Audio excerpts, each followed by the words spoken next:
how health and safety management systems work and what they look like. Okay, occupational health and safety management systems. Two widely recognized occupational health and safety management systems exist for the systematic management of health and safety: ILO OSH 2001 and ISO 45001. ISO 45001, as you know, that it was implemented in 2018 January. So both are based on the plan, do, check, and act management cycle. Okay.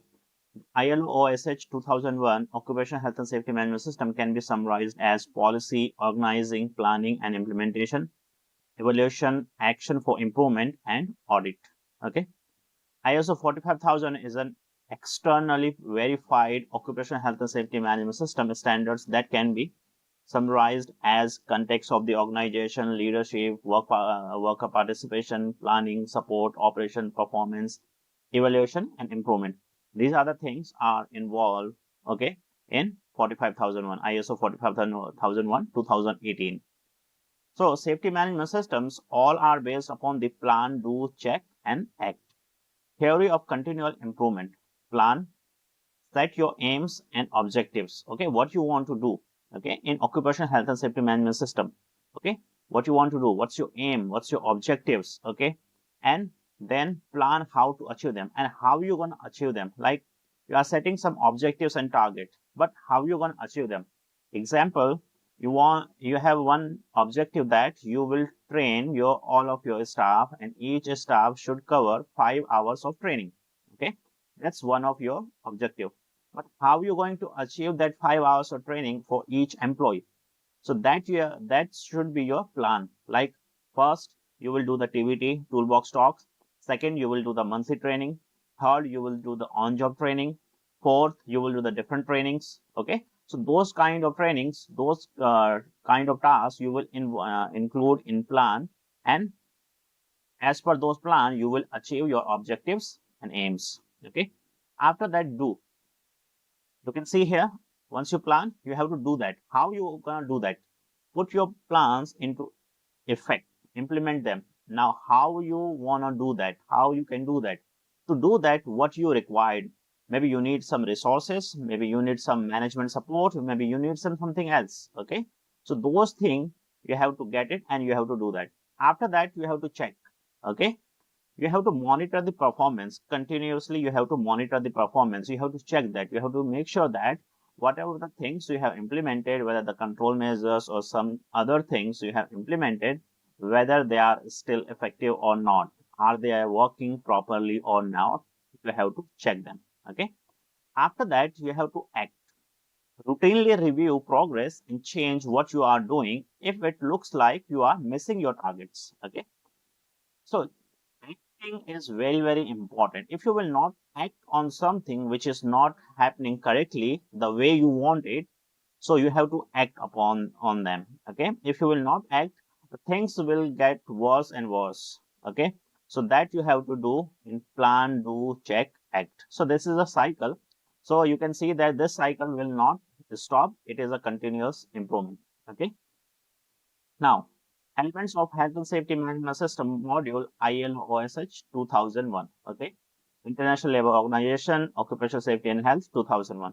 So in this one, first of all, ILO, there is a policy. Okay, you have to set the policy. Okay, for occupational safety and health management system, policy you have to set. Okay, while you are setting the policy, while you are making the policies, there are some requirements which you have to comply. Okay, after that, you have to organizing. Okay, how you gonna organize your work? You have to check.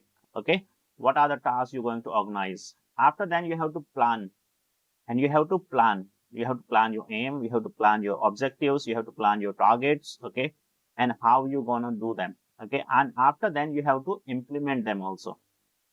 Okay, after then, that will come evaluation, and whatever you have planned and whatever you have implemented, you have to evaluate them. Okay, for the evaluation, there will be so many things. Maybe like if you want to evaluate the training is effective or not, you will do the question and answer checks, or you can do the interview, you can do the safety walks. Okay, you can talk with the employees. Okay, there are so many ways which you can adopt. Okay, After the evaluation, action for improvement. Once you evaluate, you will definitely find something. Maybe you are not satisfied with the things which you have implemented. Maybe some of the things are not working properly. Okay.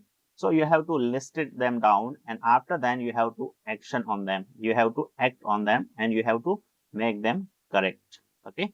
Action for improvement that you will do, and after then you will do the audit. Okay. So all of these things you can achieve through the audits. Okay. So you will do the audit. After the audit, you will check the planning and implementation is proper or not. Evaluation that you can do through the audit also. So the last step is audit, and it is a continuous improvement. Okay. Continual improvement. ILO as such 2001, the ILO Safety and Health and Management System policy. Okay. This is a plan.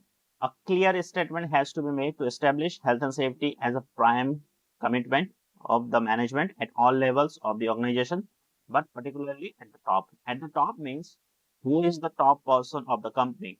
Okay, that should be the top. Okay, after that, organizing means planning. A framework of roles and responsibilities of the health and safety must be created. Okay, within the organization from senior management down to the frontline workers, including the appointment of specialist staff. Whenever you, whenever you are hiring some person, you should make some roles and responsibilities for them. What are the health and safety roles and responsibility they have? Whether they have some authority for the health and safety, whether they have to follow the health and safety. Okay, what are their roles and responsibility towards health and safety?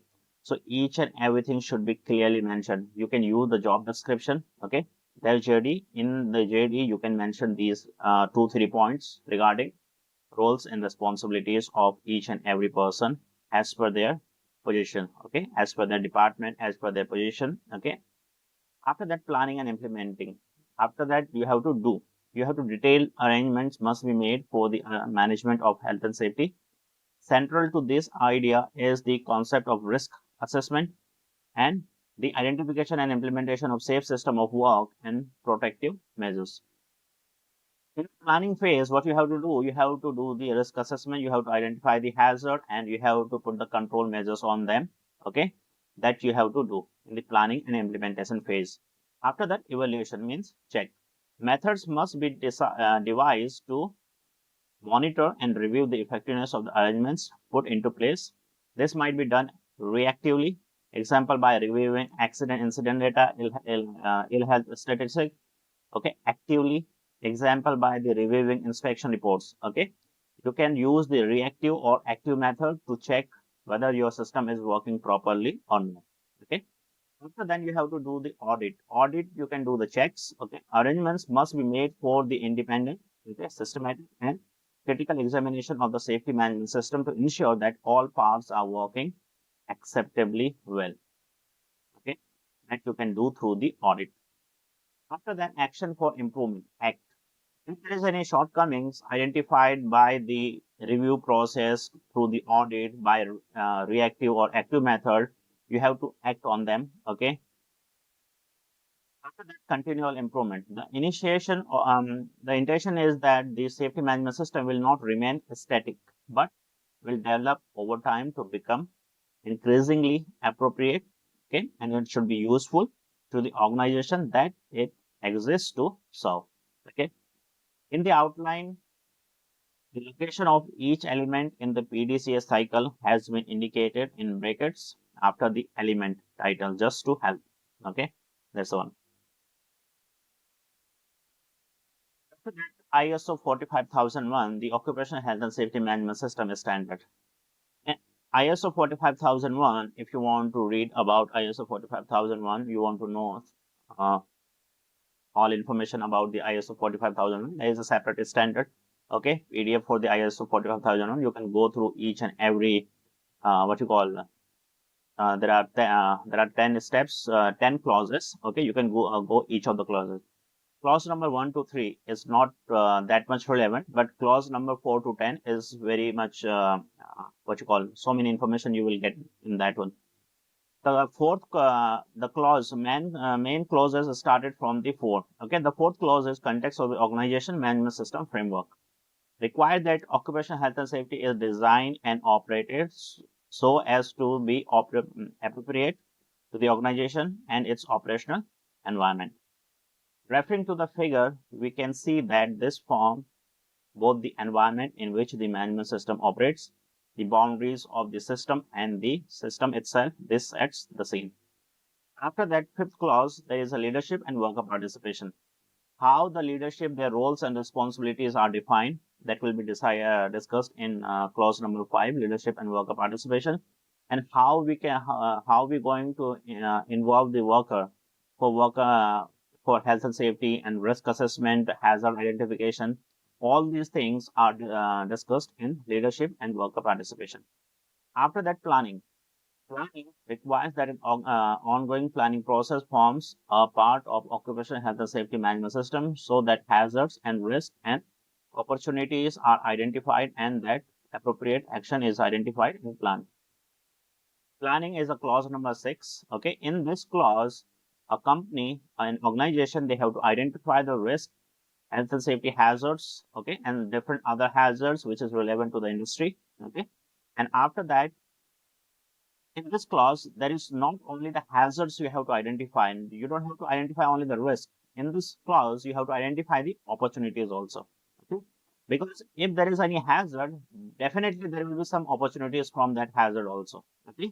So you have to identify what are the opportunities you can get through the hazards also. Okay? That will come in the planning.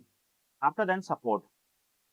Support is concerned with the provision of support of the occupational health and safety management system so that it can be established, implemented, maintained, and continually improved. In the support, what are the support we require to set the system? Okay, maybe we need the manpower, we need the assets, maybe we need the financial support. Okay, what kind of support do we need? So those things we need to discuss. Clause number 7, which is a support. Okay. After that, we have the operation. Do requires that hazard and risk are operationally managed. Okay. In the operation, you have to manage the risk and hazards which you have identified and how you're gonna manage them. Being concerned with many of the core management activities that are central to good occupational health and safety management system. Okay.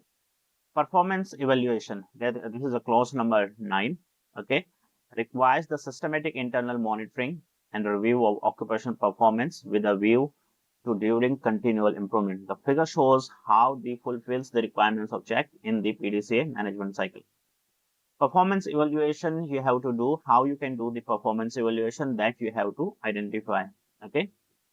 After that, improvement act embeds the principles of learning lessons and implementing the lesson learning from those lessons into the occupational health and safety management system.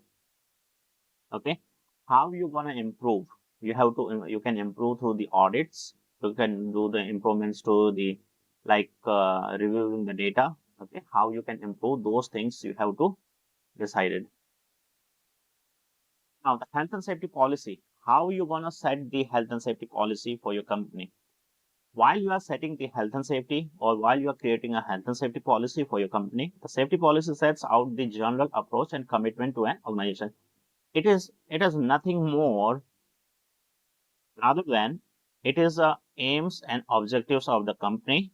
These are the main things, okay, should include in the policy. Okay, aims and objectives of the company shows company commitment. It should show the company commitment towards health and safety. Okay, and is the cornerstone of the management system. Okay, and it should be signed by the top management of the company. That will show that company is committed towards health and safety of the employees, contractors, and the visitors. Okay, so these are the main things whenever you are setting your policy that you have to mention in your policy. And one more thing, whenever you are setting any policy, you have to mention that how you gonna review and when it should be reviewed. Whether you want to review it annually, whether you want to review it biannually, that you have to decide and that you have to mention also on your policies. Okay. So that what is a health and safety policy? It is the first step in successful health and safety management. Okay, it is the first step. Okay, as you can see, the first ILO OSH 2001, it is a policy. The first step is the policy. Okay, you have to create the policy, And it is a business plan for health and safety. It states the importance that the business places on health and safety, aim of the business, okay, with respect to health and safety, how the business intends to achieve those aims, okay, and how the business is going to achieve those health and safety aims. Three elements of the health and safety policy document. As I said earlier, a statement of intent, what is to be done. These are the three main things you have to put on your health and safety policy. What is to be done? What you're gonna do in terms of in regards of health and safety. Okay, organization, who is responsible? Who is responsible to manage the health and safety in the organization? Maybe the director, maybe the MD. Okay, maybe the whole company. Okay, you have to mention that one also. Arrangements, how it is to be achieved. How you gonna achieve the health and safety? Okay, that you have to mention also. In the HSG 65, the policy element is concerned with intent. Okay? The statement of intent. What is the statement of intent? The point one. It communicates the importance of and commitment to health and safety. It is signed by the most senior person in the company. Okay, maybe the CEO, MD, or owner of the company. It is inspirational in tone. Inspirational in tone. Okay, it should be inspirational in tone. It recognizes the roles played by those at all levels within the organization. Okay, what are the roles and responsibilities of the people? Okay, in different posts. It will tell that the organization who does what, who is responsible. Okay, what are they responsible for? Who is the person with ultimate responsibility? Maybe CEO, maybe the owner, maybe the MD. What are their specific responsibilities? Maybe they have some specific responsibilities like training, compliance monitoring, competent persons, okay, or accident reporting. Those are their roles and responsibilities. Okay, we can express the organization of health and safety with the help of an organization chart which show the lines of communication and feedback loops. Okay, it is also necessary to monitor the effectiveness of the policy and the practices used to achieve it. Okay, so the organization chart is one of the main thing, and it is one of the most important thing that can tell you that which person is doing what work. Okay, what is their post in the company. Okay, that will tell you. So let's see that. Okay, this is one of the organization chart which I'm going to show you. It's saying that one of top person is the managing director. Okay, after that there is a personnel and environment who is reporting directly to the MD. Okay, after then there is a manager. Okay, contracts manager. Then we have the manager. Under the manager there is a trainee. Okay, there is an operative and there is operative. Okay, and under these people there could be some other staffs also. Okay, so this is the complete organization chart. Okay, if you have the different posts in your company, you can elaborate this one. You can make different posts under these organization chart, but top of the person you have to show that what person is doing what. Okay, what roles or what post they are holding and what they are doing. Okay, those are the things you have to explain in the organization chart. The organization who does what. The section of the policy gives employees the opportunity to clearly identify typical duties such as ensure their own health and safety and that of other workers, cooperate with the employer, follow health and safety instructions, wear PPE and where it is provided, report accident and ill health and other conditions, report hazards, defects and risk control measures. Okay, that their roles and responsibility. Now the organization, how it's done. It specifies the arrangements for for achieving general and specific aims for health and safety. Usually a lengthy manual. Therefore, if it is often separate from the policy document, it is also includes monitoring compliance and assessing the effectiveness of the arrangements. Okay, so how it should be done? It should be properly maintained as a document. Now, general arrangements. Example of topics. Allocation of finance for health and safety, planning, organizing, control of hazards, risk assessments, consultation procedures, communication, accidents reporting and investigation, hazard reporting and monitoring compliance. That will comes under general arrangements. Now the specific arrangements, examples of topics, contractors, electricity, fire, maintenance, manual handling, stress, substances, okay, transport, work at height. These are the specific arrangements that the employer they have to take care of. Okay. Health and safety policies, think about the following. How can a policy be effectively communicated? Okay, how you can communicate a policy effectively and whom it should be communicated. Okay, signed by the top management. It should be signed by the top management. When should it be reviewed and reasons why health and safety policies become ineffective. These are the things you have to think. The, the policies can be effectively communicated as follows. Okay, how you can communicate? You can display on the notice board. Okay, during induction and training, you can communicate to the employee. In the team briefing and toolbox talks, insert in wage slips. Okay, you are giving salary slips, you can include in that one also. Using newsletters, posters, managers, supervisors can discuss with workforce also. Okay, or you can include your policies on the website also, so whoever visit your company website, they can read the policy also. Okay, and your policies should be discussed with each and every person who is the concerned party. Okay, like your contractor, okay, your supplier, okay, whoever is visiting your facility, you should communicate with them your health and safety policy. It is the requirement of ISO and the ILO. Now, reviewing a policy. When you should review your policy following an accident incident, if there is an incident, an accident, you should review your policy. Change in the organization. If there is a change in the organization, like MD has changed or any new position has come in, so that should be reviewed. Changes in materials. If there is any change in the materials, changes in the process, technology, premises, legislation, work patterns, enforcement action, and regularly you should review your policy. Okay, so these are the things you have to check, and you should review your policies whenever these things are happening. Okay, now reasons why health and safety policies become ineffective. What are the reasons your health and safety policy is no more effective? No commitment from management.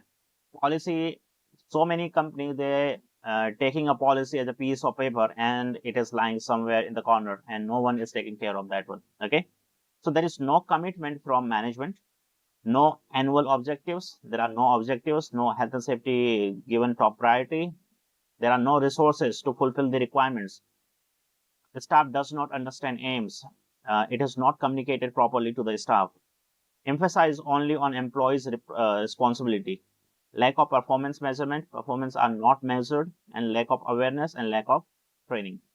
The training are not provided, the staff they are not aware about the health and safety policies, it is still ineffective.